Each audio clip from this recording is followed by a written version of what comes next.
राज्य शासनाच्या छत्रपती शिवाजी महाराज महसूल समाधान शिबिर या अभियानाची वसई तालुक्यात प्रभावी अंमलबजावणी होत नसल्याचा आरोप स्थानिक भूमिपुत्र आणि शेतकऱ्यांकडून करण्यात येतोय।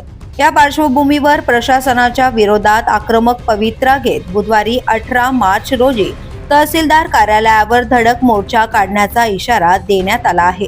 स्थानिक भूमिपुत्र संरक्षण समिती आणि स्थानिक नागरिकांच्या वतीने हे आंदोलन करण्यात येणार असून महसूल विभागाच्या कामकाजातील दिरंगाई आणि दुर्लक्षाचा निषेध केला जाणार आहे। 7/12 उतारा दुरुस्ती, फेरफार नोंद, वारस नोंद तसेच जमिनीशी संबंधित विविध नोंदींसाठी नागरिकांना वारंवार सरकारी कार्यालयांच्या फेऱ्या माराव्या लागत असल्याची तक्रार करण्यात येते।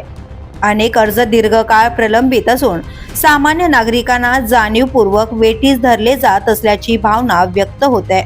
स्थानिक भूमिपुत्र संघटनेचे अध्यक्ष सुशांत पाटील यांनी स्थानिक शेतकरी आणि भूमिपुत्रांच्या कामांकडे प्रशासनाकडून दुर्लक्ष होत असल्याचा आरोप केलाय।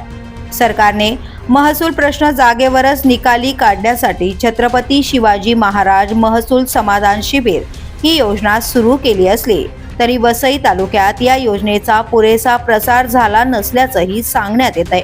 अनेक गावांमध्ये शिबिरांचे आयोजनच झाले नसल्याने नागरिकांना या योजनेचा लाभ मिळत नसल्याची तक्रार आहे। दरम्यान प्रलंबित महसूल अर्जांचा तात्काळ निपटारा करावा, तलाठी आणि मंडळ अधिकारी कार्यालयांच्या कामकाजाची चौकशी करावी आणि प्रत्येक गावात महसूल शिबिरांचे आयोजन करावे अशा प्रमुख मागण्यांसाठी हे आंदोलन करण्यात येणार असल्याची माहिती आंदोलनकर्त्यांनी दिली आहे। The police news bureau, Vasai.